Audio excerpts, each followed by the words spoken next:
తెలుగు రాష్ట్రాల్లో ఉగాది సంబరాలు ఘనంగా జరుగుతున్నాయి. గ్రామాలు పట్టణాల్లో సందడి వాతావరణం నెలకొంది. తెల్లవారుజాము నుంచే భక్తులు ఆలయాలను దర్శించుకుంటున్నారు.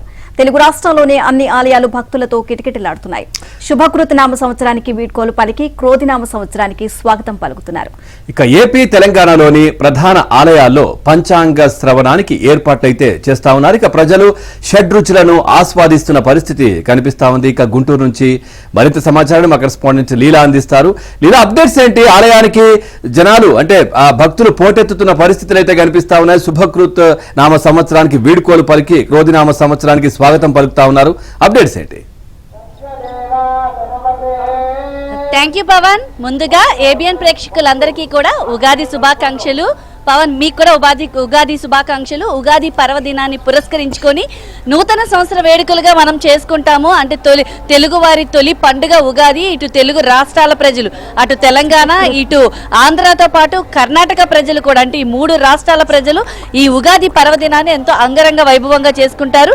అయితే ఇప్పుడు ప్రజెంట్ మనం గుంటూరు దగ్గర ఉన్నటువంటి దశావతారం ఆలయం వద్ద మనం ఉన్నాము. ఇక్కడ ప్రధానంగా చూసుకుంటే భక్తులు తండోపతండాలుగా ఆలయానికి వచ్చి స్వామి వారికి ప్రధానంగా ఈరోజు కోటి పుష్పాలతో అర్చన కార్యక్రమాన్ని చేయబోతున్నారు. కోటి పుష్పాలను కూడా ఇప్పుడు మీకు అందరికీ కూడా భక్తులకి కూడా చూపిస్తాము. ఎందుకంటే ఈ రోజు ప్రధానంగా ఉగాది పర్వదినాన్ని పురస్కరించుకొని షడ్ రుచులతో కూడినటువంటి ఉగాది పచ్చడిని అందరూ తింటారు. ఎందుకంటే తీపి, పులుపు, కారం, ఉప్పు ఇవన్నీ షడ్రుచులన్నీ కూడా వారి జీవితంలో ఉంటాయని. అలాగే క్రోధనామ సంవత్సరం అంటే ప్రతి ఒక్కరూ కోపంతో, గొడవలతో యుద్ధాలు జరిగితే ఈ సంవత్సరం అంతగా మంచిగా లేదు అంటూ కూడా పంచాంగ నిపుణులు చెప్తున్నారు. దీంతో దానికి ఏవైతే ఉన్నాయో రెమెడీస్కి సంబంధించినటువంటి పంచాంగ శ్రవణాన్ని కూడా చెప్తారు. దానికి సంబంధించి పంచాంగాలను కూడా ఈరోజు మధ్యాహ్నం 3 గంటల నుంచి కూడా చెప్పడం అయితే జరుగుతుంది. ఈరోజు ప్రధానంగా దశావతారం ఆలయం వద్ద మనం ఉన్నాము. ఈ ఆలయం వద్ద కూడా స్వామివారికి కోటి పుష్పాలతో, అంటే చూడొచ్చు మీరు ఎలాంటి కలర్ఫుల్ పుష్పాలన్నీ కూడా మీకు ఇక్కడ దర్శనమిస్తున్నాయి. వివిధ రకాలైనటువంటి గులాబీలు, అలాగే చామంతులు, బంతులు, వివిధ రకాలైనటువంటి తులసి దళాలు చూడొచ్చు. ఎంత కోకొల్లలుగా కూడా గుట్టలుగా పోసినటువంటి తులసి దళాలతో ఇక్కడ వెంకటేశ్వర స్వామి వారు, అంటే 10 అవతారాలతో 10 అవతారాలతో కూడా వెంకటేశ్వర స్వామి ఇక్కడ ఆలయంలో కొలువుదీరి భక్తులకి దర్శనమిస్తూ ఉంటారు. ఆ స్వామి వారిని దర్శించుకునేందుకు భక్తులు పెద్ద సంఖ్యలో ఆలయానికి రావడం అయితే జరుగుతుంది. ఈరోజు ప్రధానంగా మనం దశావతారం ఆలయం వద్ద ఉన్నాము.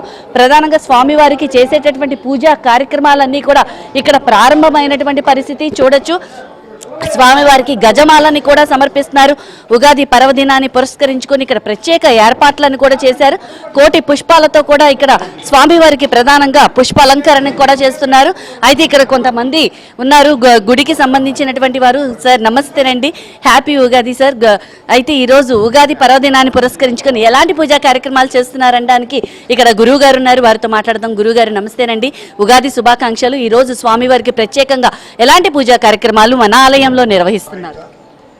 తెలుగు సంవత్సర క్రోధినామ సంవత్సర ఉగాది పర్వదినం సందర్భంగా దశావతార వెంకటేశ్వర స్వామి వారి దివ్యక్షేత్రంలో ఈరోజు ఈ సంవత్సరంలో మొట్టమొదటి పూజగా స్వామివారికి మహాపుష్పయాగాన్ని అత్యంత అద్భుతంగా, ఇక్కడ స్వామి దశావతార స్వరూపుడుగా ఉన్నాడు కాబట్టి ఇక్కడ స్వామివారికి ఒక్కొక్క అవతారానికి ఒక్కొక్క 7 కొండలుగా స్వామివారికి పుష్పయాగాన్ని నిర్వహిస్తూ ఉన్నాం. సుమారు 6 టన్నుల పుష్పాలతో ఒక్కొక్క అవతారంకి ఒక్కొక్క స్టెప్ కింద పెట్టుకుంటూ వస్తూ స్వామికి ఉత్సవ విగ్రహాలను ప్రత్యేకించి దశావతార విగ్రహాలను ఉత్సవమూర్తులు తయారు చేయించి ఆ ఉత్సవమూర్తుల్ని స్వామివారి ముందర 7 కొండలుగా పెట్టి ఆ కొండకి ఒక్కొక్క దానికి 2 విగ్రహాలు చొప్పున ఇక్కడ ఏర్పాటు చేయడం జరిగింది. ఈ 7 కొండలు కూడా వివిధ రకములైనటువంటి పరిమళ పుష్పాలతో 6 టన్నుల పుష్పాలతో మహాపుష్పయాగాన్ని అత్యంత అద్భుతంగా ఈరోజు మొదటి పూజగా స్వామికి ఈ సంవత్సరంలో మొదటి పూజగా, ఆయన అలంకార ప్రియుడు కాబట్టి ఆయనకి ఈ మొదటి పూజగా ఈ యొక్క పుష్పయాగాన్ని నిర్వహిస్తూ ఉన్నాము.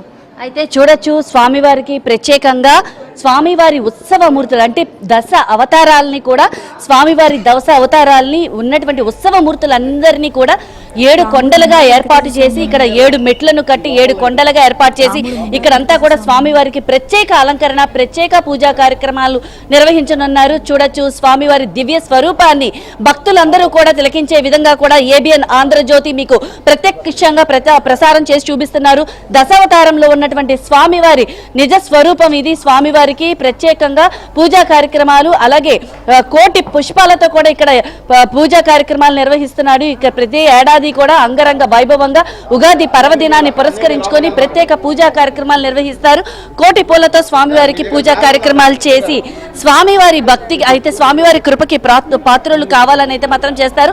ఒక్క దశావతారం ఆలయమే కాదు, ప్రత్యేకంగా ఉన్నటువంటి ఇంద్రకీలాద్రి ఆలయము అన్ని ఆలయాల్లో కూడా ప్రత్యేక పూజా కార్యక్రమాలు చేస్తున్నారు. ప్రత్యేక పూజా కార్యక్రమాలన్నిటినీ కూడా ఆలకించేందుకు తిలకించేందుకు కూడా భక్తులైతే మాత్రం తండోపతండాలుగా గుంటూరు దగ్గర ఉన్నటువంటి దశావతారం ఆలయం వద్దకైతే మాత్రం భక్తులు వస్తున్నారు పవన్.